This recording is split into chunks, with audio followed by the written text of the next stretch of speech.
My dear, चलिए 3.3 के एक का 5 नंबर क्वेश्चन तक हम हल कर लिए थे। आज हम हल करेंगे क्वेश्चन नंबर 6। ठीक है, चलिए क्वेश्चन को समझते हैं। यहाँ पे क्या कर रहा है कि ये क्वेश्चन जरा बटा में है, तो इसको हम थोड़ा सा सिंपल नंबर में प्राप्त कर लेते हैं। सिंपल नंबर में यही बगल में प्राप्त कर लेते हैं। तो ये देखिए, ये बटे पर का घटाव है, तो चलिए आप बटे पर के घटाव ही बना लीजिए। 2 3 का एलसीएम 6, तो 2 तिहाई 6, 3 तिहाई 9x। ठीक है, माइनस का चिन्ह है तो माइनस, 3 दूना 6, 5 दूना 10y। ठीक है, बराबर -2। ठीक है, अब ये हो जाता है क्रॉस गुना। क्रॉस गुना कहने का मतलब है कि 9x माइनस 10y बराबर कितना हो जाएगा, 6 दूना 12, यानी कि -12। ठीक है, ये हो गया आपका समीकरण 1। ठीक है, अब समीकरण 2, इसको भी वही काम करेंगे। तो चलिए, इसमें भी 3 2 है तो 3 दूना 6 ही होगा, तो 3 दूना 6, ये हो जाएगा 2x प्लस 2 तिहाई 6, ये हो जाएगा 3y बराबर 13/6। माय डियर देखिए, नीचे दोनों के बराबर की इधर 6 है, तो 6 से 6 हो जाता है कैंसिल। जब कैंसिल हो गया तो हमारे पास क्या बच गया, 2x plus 3y equal to 13। ये हो गया हमारा समीकरण 2। ठीक है, समीकरण 1 और समीकरण 2 हमारा प्राप्त है। अब चलिए क्वेश्चन बनाना प्रारंभ करते हैं। लिखिए समीकरण 1 से -10y बराबर, ठीक है, -12 आई 9x है, इधर आएगा। ठीक है, ये प्लस 9x है, बराबर के उधर ले जाइए तो क्या हो जाएगा, -9x। ठीक है, कोई कन्फ्यूजन नहीं। अब हम y की वैल्यू ज्ञात कर लेंगे। सॉरी, थोड़ा सा यहाँ पर मिस्टेक हो गया। पहले 9x तो अपने जगह पर ही रहेगा, ये जो है 12x इधर आएगा, तो ये हो जाएगा +12, यानी कि 9x का 9x ही, -12 इधर आ गया, हो गया +12, 9x + 12।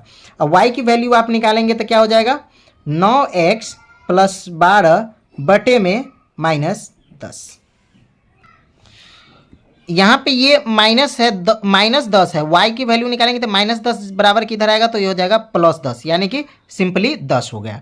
ठीक है, y की वैल्यू हमारा ये हो गया। अब y का वैल्यू हमको किस में डालना होगा, समीकरण 2 में। जब हम 1 से y का मान लिए हैं तो y का मान हमको 2 में डालना होगा। तो यहाँ पर लिखिए y का मान, ठीक है, y का मान समीकरण 2 में रखने पर, ठीक है, y का मान हमको किस में डालना है, समीकरण 2 में।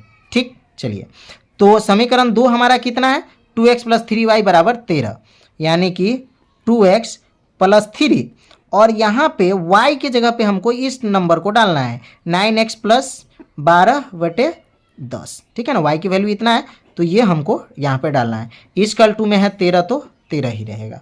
ठीक है, चलिए, अब क्रॉस गुना होता है तो 10 से इसमें गुना होगा और 10 से 13 में गुना होगा। तो 10 से 2 में गुना करते हैं तो कितना हो जाएगा, 10 दूना 20x। ठीक है, प्लस 3 से 9 में गुना कर देंगे तो 9 तिया 27x, प्लस 12 से 3 में गुना कर देंगे 36, बराबर में 13 को 10 से गुना कर देंगे 130। ठीक है, सॉरी, ये देखिए, समझ लीजिए, 10 से 2 में गुना कर दिए 20x, 3 से 9 में गुना हो गया 27x, 3 से 12 में हो गया 36, फिर 10 से इधर गुना हो गया 130। ठीक है ना, अब आपको क्या करना है कि देख लीजिए 20x है या 27x है, तो दोनों को जोड़ सकते हैं, बिल्कुल जोड़ सकते हैं भाई। तो 27 और 20 कितना हो जाएगा, 47x प्लस 36 बराबर 130। अब 47x को क्या करेंगे, हम अलग कर लेंगे। ठीक है, अलग कहने का अर्थ है कि 47x बराबर 130, आई जो है +36, ये इधर आएगा तो क्या हो जाएगा, -36। ठीक है, चलिए, अब आपको क्या करना है, इसको घटाना है। तो भाई इसको घटा करके आप लिख सकते हैं। तो x बराबर हम निकाल लेते हैं, 130 में से सीधे 36 घटेगा तो 10 में से 6 गया 4, 2 1, 1 से 24, ये 47 है, तो x बराबर क्या हो जाएगा, 47 इसके बटे में आ जाएगा। अब 47 से इसको काट दीजिए, क्या मरतबे कटेगा, तो आई थिंक 2 मरतबे कट जाना चाहिए। हाँ, हम साइड में गुना करके देख लेते हैं, इधर ही गुना कर लेते हैं। 47 दूना 7 दूना 8, 7 दूना 8 9, 94। सॉरी, घटाओ, गलती हो गया। 10 में से 6 गया 4, 2 में से 3 नहीं घटेगा तो 12, 12 में से 3 गया तो 9। सॉरी, पता नहीं मेरा दिमाग कहाँ चला गया। ठीक है। 94/47 हुआ, ये घटाव गलती हो गया था, ठीक है ना। तो ये 2 मरतबे कट जाएगा, 47 दूनी 94, है ना, यानी कि x की वैल्यू आपकी कितनी आ गई 2। और जब भाई x की वैल्यू 2 आपको प्राप्त हो गई तो सीधा साधा बात है, आपको करना क्या है, x के मान को ले जा करके किसी में डालना है। किस में, तो भाई समीकरण 1 में डाल दीजिए या समीकरण 2 में डाल दीजिए। तो ये आप किस में डाले थे, समीकरण 2 में y का मान रखे थे, समीकरण 1 में रख दीजिए, ठीक है ना।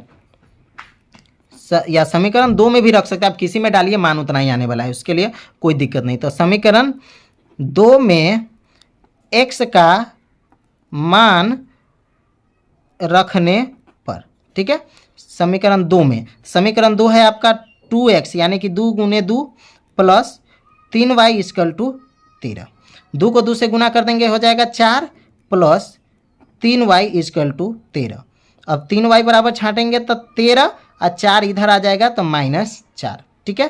तो 3y बराबर 13 में से 4 गया तो 9, y बराबर 9/3, 3 तिहाई 9, y की वैल्यू हो गई आपकी 3।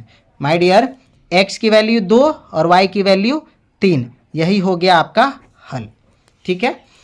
आई होप, चलिए हमारा ये हो गया 3.3 का क्वेश्चन नंबर 6 कंप्लीट। चलिए मिलते हैं नेक्स्ट पार्ट में, तब तक के लिए bye, best of luck and thanks for the watching.